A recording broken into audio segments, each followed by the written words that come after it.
Assalamualaikum warahmatullahi wabarakatuh. Selamat sore ya buat teman-teman semuanya, khususnya yang selalu menantikan video-video terbaru atau updatean terbaru dari channel Solusi. Ya, buat teman-teman semuanya yang selalu mensupport, mendukung channel Solusi Utang mungkin dari awal sampai detik ini. Anda yang selalu berupaya menyempatkan waktunya untuk singgah atau mampir di channel Solusi Utang, mungkin Anda mencari sesuatu di sini, dan saya berucap terima kasih banyak buat teman-teman semuanya. Semoga saja apa yang Anda cari itu Anda temukan di channel ini, dan channel ini bisa membantu Anda di semua pertanyaan yang ada dalam diri Anda. Ya, dan pokoknya tanpa kecuali lah. Dan hari ini yang mau saya bahas adalah kenapa pinjol legal lebih galak dari pinjol ilegal? Ini pertanyaan di ruangan komentar. Dan saya rasa ini cukup baik dan cukup menarik juga ya kita bahas. Karena selama ini kan kita juga bingung nih, kenapa pinjol legal lebih ganas daripada pinjol ilegal? Ya, itu kan banyak ya mungkin dipertanyakan dari teman-teman. Sehingga muncul terkadang, pinjol legal dan pinjol ilegal sama aja. Ya, mungkin teman-teman semuanya heran, dan saya mau memberikan pendapat saya kenapa pinjol legal ini lebih ngeri daripada pinjol ilegal. Ya, teman-teman boleh simain semuanya. Dan juga saya sampaikan buat teman-teman semuanya yang belum bergabung di dalam grup WhatsApp, silahkan bergabung, insya Allah nggak akan rugi. Apalagi posisinya Anda dalam keadaan panik, dalam keadaan stres, itu cocok banget ruangan komentar di grup WhatsApp itu untuk Anda berbagi seputaran keluh kesah dari diri Anda gitu loh, supaya Anda tidak merasa sendirian, tidak merasa dikucilkan, murung, tanpa solusi, dan berbagai macam lainnya. Ya, mudah-mudahan dengan Anda bergabung di grup WhatsApp itu dapat memulihkan pemikiran Anda kembali, dan kita bangkit bersama-sama untuk memperbaiki hidup yang tertindas oleh pinjaman online. Yang belum mensupport atau baru mampir di channel ini, silahkan disupport.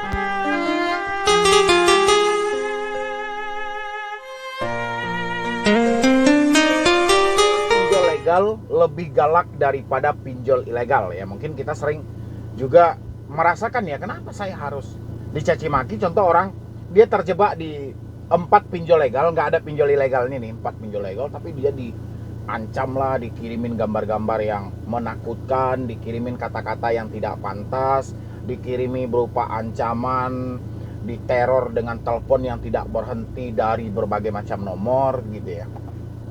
Kenapa gitu?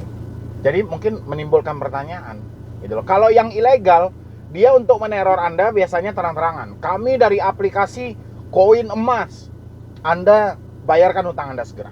Kami dari aplikasi reksadana uang atau uang online, gitu ya. Kan ada juga ya aplikasi pinjol ilegal juga seperti itu. Mereka terang-terangan ya menyampaikan. Tapi pinjol legal tidak.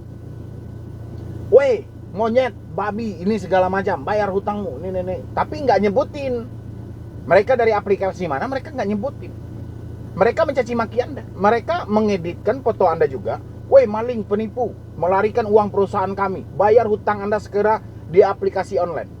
Ini dilakukan oleh pinjol legal.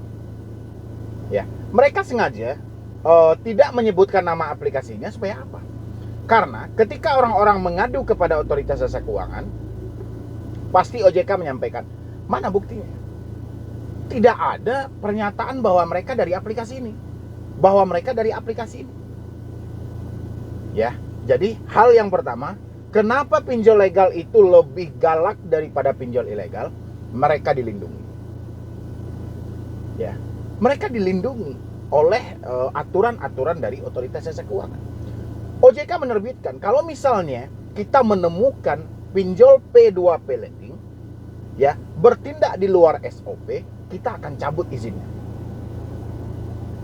Ya, sementara di lapangan masyarakat menemukan, cuma masyarakat tidak mampu membuktikan bahwa ini dari pinjol yang bersangkutan. Kenapa? Karena tidak ada tersirat satu kata pun mereka dari aplikasi mana. Mereka hanya menyerang. Terus dari mana masyarakat bisa tahunya, Bang? Contoh, dia terjebak di satu aplikasi. Cuma satu aplikasi aja. Tiba-tiba ada caci maki, hinaan, dan segala macam. Ya otomatis mereka yang terjebak ini pasti mengira, oh ini dari aplikasi ini. Karena dia cuma terjebak di satu itu aja. Ketika mereka report ke otoritas jasa keuangan atau asosiasi fintech pendanaan, Pasti dari sistem robotnya akan menjawab ini tidak memenuhi syarat yang ada. Mereka tidak menyebutkan nama aplikasi. Ya. Misalnya Anda tuduh itu aplikasi A yang telah legal di sistem OJK. OJK menyampaikan mana ada buktinya, mana buktinya. Mereka nggak nyebutin kok. Dari aplikasi mana? Oh, Anda mengada-ngada ini. Akhirnya ruang pengaduan yang di OJK dibanjiri dengan file sampah. Kenapa saya bilang file sampah? Banyak pengaduan yang tidak masuk dalam kategori OJK. Padahal fakta terjadi oleh si debiturnya. Si debitur menyelesaikan dampak karena mereka terjebak di pinjol legal. Tapi OJK menyampaikan tidak memenuhi bukti kalau legal mengancam Anda. Ya, itu yang paling pertama. Yang paling pertama itu adalah mereka dilindungi oleh OJK. Yang kedua itu ada sebuah aturan dari OJK seperti yang saya terangin barusan. Ya, sehingga aturan ini membatasi penyidik ya dari pihak kepolisian untuk melakukan penyelidikan terhadap pinjol legal P2P ini. Ya, karena belum ada wewenang ke sananya. Kalau untuk pinjol ilegal, pihak kepolisian sudah ada. Ya, cuma di beberapa rekan saya juga sudah ada. Kita membuat satu grup dengan kita mengumpulkan semua orang yang diteror baik pinjol legal ataupun pinjol ilegal dan kita laporkan ke Bareskrim. Ya, saat ini kita baru tersedia itu di seputaran Jabotabek. Jadi buat teman-teman semuanya yang ada di seputaran Jabotabek, Anda boleh bergabung di dalam grup WhatsApp atau hubungi nomor admin saya kalau misalnya Anda diancam oleh pinjol legal dan ilegal. Ya, biar nanti nomor pengancamannya kita bisa report ke pihak kepolisian dan pihak kepolisian bisa melacak ini dari aplikasi mana. Ya, dan saat ini juga sudah ada debt collector yang sedang menjalani persidangan yang sudah dilaporkan dan diproses. Ya, itu halnya. Jadi, kenapa pinjol legal itu lebih galak daripada pinjol ilegal? Yang pertama dilindungi, yang kedua dibaluti oleh aturan OJK sehingga pihak kepolisian tidak bisa melakukan penyelidikan terhadap mereka. Jadi menunggu laporan dari masyarakat dulu. Setelah laporan ini, terkadang laporan ini kan si pinjol legal biasanya ya, ini kita bisa aja nih. Ada aplikasi yang mengancam-ancam Anda, menakut-nakuti Anda, mengancam, meneror Anda dan segala macam dengan tidak SOP sama sekali, tapi tidak menyebutkan nama aplikasi, itu sudah dipastikan itu adalah pinjol legal. Ya. Kalau pinjol ilegal, mereka tidak ada takut sama sekali. Mereka sebutkan nama aplikasinya.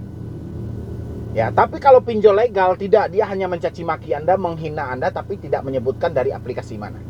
Ya, kalau ada pun biasanya cuma nama PT yang nggak jelas itu PT-nya di mana. Ya, itu. Yang ketiga itu tidak ada hukum yang jelas. Ya, kenapa saya bilangin tidak ada hukum yang jelas? Selama ini, ya, berapa banyak yang sudah terbukti ya melakukan tindakan tidak sesuai dengan aturan OJK, misalnya banyak laporan dari masyarakat, tapi tidak ada hukum yang jelas untuk pelaku jasa keuangan yang telah resmi di Otoritas Jasa Keuangan. OJK menyampaikan kalau ada pinjol legal yang tidak sesuai dengan aturan kami, kita akan cabut izinnya. Wajib menagih 90 hari, lewat dari itu tidak boleh menagih lagi. Jadi kalau masih ada yang menagih berarti melanggar dong. Dan ketika hal itu dilaporkan kepada pihak OJK ya sama dengan poin 2 tadi. Bungkam 1000 bahasa dan tidak tahu harus berjawab apa. Ya, itu kenapa pinjol legal itu merasa di atas angin. Jadi walaupun mereka melakukan tindakan-tindakan di luar dari ketentuan yang berlaku, itu nggak ada masalah karena sanksinya tidak ada yang jelas untuk mereka gitu. Sehingga dengan bebaslah pinjol legal ini menekan masyarakat di bawah. Ya, pinjol legal itu bermanfaatnya cuman ada dalam iklan mereka. Ya, mungkin Anda lihat iklan beberapa di YouTube. Contoh di channel saya ini, iklan apa tadi yang Anda temukan? Cuman ada di iklan itulah pinjol yang dinyatakan bermanfaat, tapi di alam nyata pinjol tidak ada manfaatnya sama sekali. Ya, makanya saya sempat kemarin itu cukup heran juga ketika OJK menyatakan pertumbuhan pinjol cukup pesat. Ya, cukup drastis banget dari 2017 ke 2022. Bahkan dananya bukan main-main, mencapai 40 triliun. Ya, dan saya mikir lagi dengan logika, oh ya pasti dong. Ya, karena dengan bebasnya pinjol melakukan usaha mereka tanpa ada aturan yang jelas, sehingga pinjol sesuka hati menekan masyarakat di bawah. Ya wajar OJK hanya menilai grafiknya aja, tapi OJK tidak melakukan survei ke lapangan kepada mereka yang telah meminjam langsung di aplikasi gitu. Bagaimana gitu? Kalau OJK review satu persatu, saya yakin pinjol tidak akan ada lagi di Indonesia. Ya, tapi sayangnya hal itu tidak dilakukan dan belum tentu akan dilakukan untuk kedepannya.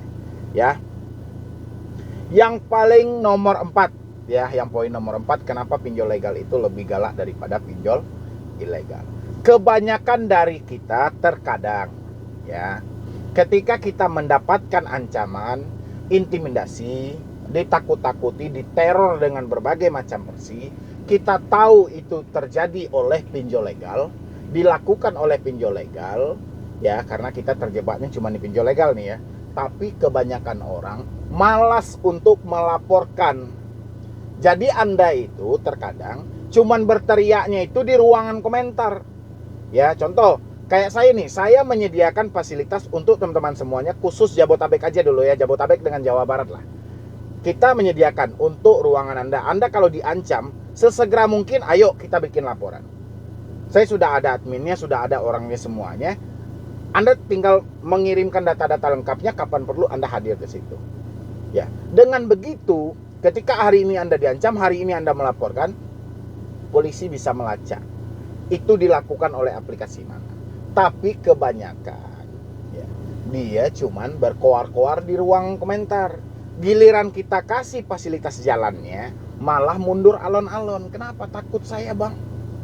Ya, masih ada pemahaman-pemahaman yang sesat di dalam diri mereka. Ya, ke kantor polisi itu bang, masuk gratis keluar bayar.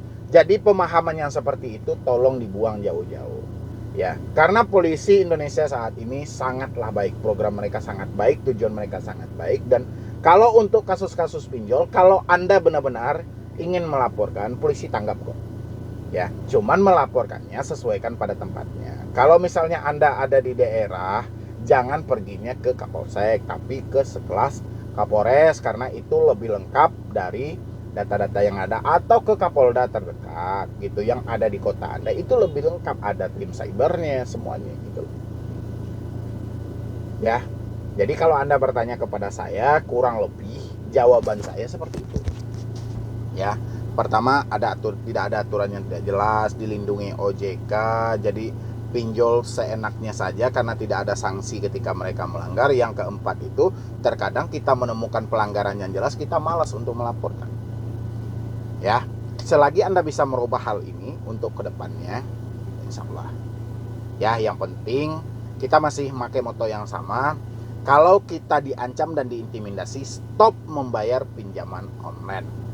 Tanpa kecuali, kita harus merubah online jadi offline. Cuman ini jalan satu-satunya. Ya, mungkin dari saya cuman itu aja. Saya tunggu Anda di dalam grup WhatsApp saya. Nanti kita berdiskusi dan konsultasi lebih detail lagi. Ya, jadi sekian dulu dari saya, Medi Broni. Wassalam.